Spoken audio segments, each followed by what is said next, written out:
welcome back. This is By the Book, and we're your married relationship coaches. I'm Sent. I'm Sil. And today we're talking about Married at First Sight, Season 17, Episode 18. I believe we're getting down to the wire, and it don't look like any couples need to show up to decision day. But at least not the first decision day. Yeah, not really. Anyway, we're going to talk about Emily and Brennan just a little bit. I am, as you guys probably are, actually glad and relieved to see that they ended this before going to decision day, because I feel like it would have been extra hurtful for Emily to show up thinking that their relationship had made a turnaround at the point of her accident, only to find out that Brennan didn't think so. I thought he really showed his butt in this episode. I mean, he did not have to like her. Nobody has to like anybody. He didn't have to be attracted to her. He could have even truly thought that she was a negative person, like he said. And we can talk a little bit about that in a minute, because I kind of want to get into your opinion about the negativity thing. Okay. But he could have thought all the things about Emily and still been a little bit more forthcoming with the information, been a little less keyed in on how he looked on camera. I don't know what it is with this season of people and worrying about so much what do they look like. That's perplexing to me. But whatever, nonetheless, that was his focus. He could have not gone out on dates, with other people during the course. I'm sure that would have helped of this thing. I mean, it's just, he really showed himself to be a not good character. There's a lot of worse things I could say, but I'm trying to be nice. So, yeah, I mean, it was just, it was something that needed to be done for Emily's sake. But it was just so unfortunate, because I just feel like she's devastated. And for this to be her first relationship, her first experience with a relationship, this was a doozy. She is going to be damaged going forward from this situation. This is not what should have been her first experience with love, relationships, anything like that. It's too bad. So, onto that negativity thing real quickly, though. We talked a little bit about it as the show was going on. And I really wanted you to kind of expound upon what you were saying, because I was saying I do think that you can feel a person is negative, and if that's one of your pet peeves, let's just say, that could be enough to be off-putting in terms of, okay, this is not the type of person I can see myself with. Yeah. So your thoughts on that? You don't think that's quite enough? No, I think when he was saying that she was a negative person, I think it was a way of deflecting. Is there some truth to it for him? Possibly. But I definitely don't think that was the root of why he was not feeling her or attracted to her.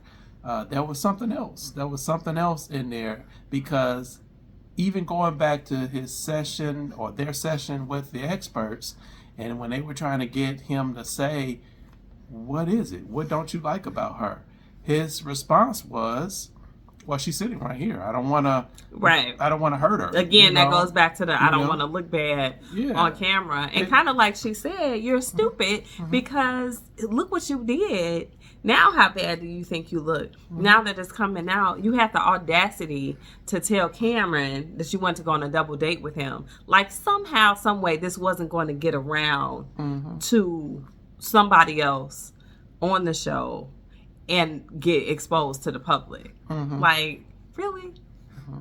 I don't know. I don't get it. I haven't been able to understand Brennan the entirety of this season. I just don't. I'm always going to be okay with somebody being like, this ain't it. This is not my person. Yeah. But it's a way to do it. It's a respectful way that you can do stuff like that without dragging the other person through misery, And then for him, I really thought it was classless for him to say, well, this is what you're going to say about me after I saved your life. Where did that come from? I mean, just a trash person all the way around. If you didn't want to be thought of as trash, it's too doggone bad, Brennan. That was a trash thing to say. Yeah. I mean, what were you supposed to do? Just let her bleed to death? I mean, what? That doesn't excuse you from terrible behavior because you did one good deed. Even if it was an extremely good deed. And there's people out there like that. It doesn't have to be a situation where you get your life saved or something like that, which I would say he probably did not save her life. It wasn't like they were in some sort of isolated place. There were camera crews, for goodness sake. Like, somebody was going to render aid. It did not have to be him. Somebody called 911. Exactly. And so if it was him or the camera crew, producer, somebody called 911. None of them gave first aid. None of them did any of those things. So, did you play some type of part? Yeah, you did. You used your phone. You were there. So, where that came from, I don't know. But I guess from Brendan's mind, that she was supposed to have been eternally grateful. And certainly not make him look bad after having saved her life. But that's what I was saying, though. There's people out there who are going to do good deeds and then expect something in return or feel like you're indebted to them. Yeah. We saw that with Lindsay and was it Mark? Yes. Mark, when she helped him clean out his bed bug infested. Was it bed bug? That's what they were calling it, but she said it was something else later. Rats, roaches. She was saying roaches and some other stuff. Okay, whatever it was. She helped him fumigate or I don't know, whatever she did in that place. I'm not saying people wouldn't want to do it because they wouldn't. I get it, but you can't then think that you can treat somebody like trash because you've done one good deed for them. Yeah. So what? You still need to be a decent person, and that is not what Brennan was. And yay for Emily for being able to get out of that thing and not go to decision day and look like a fool saying, yes, I want to stay together. Because they would have done it just to make the drama. They would have put her first and she would have been like, oh, I think we really made a turnaround and blah, blah, blah. And I would like to stay married. And he'd be like, yeah, nah, unless you want to join my harem of women, you... I'm not going for that. And then she would have been even more devastated. So... Yeah, I can't. What can I say? You all know that I don't like divorce. I hate when couples break up.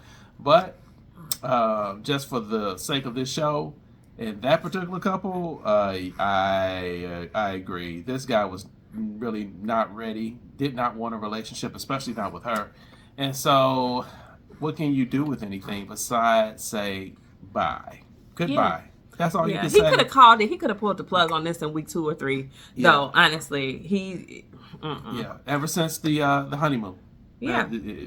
It was over from there. Yeah. So even on the honeymoon, when she asked him did he like to have fun, that seemed to send him down a bad spiral. Yeah. So I don't know what it was, when it was, how it was, or where it was. All I know is that he did not have to do her like that. Yeah. And I hope he looks as bad as I think he looks to everybody else, because that's what he deserves.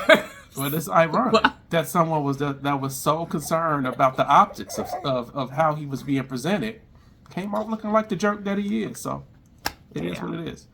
So, I mean, that's really all we have on Emily and Brennan. Obviously, baby is trying to chime in. So, guys, we'll leave it with that. Please like, share, and subscribe. Drop your comments below. And we will talk to you all soon.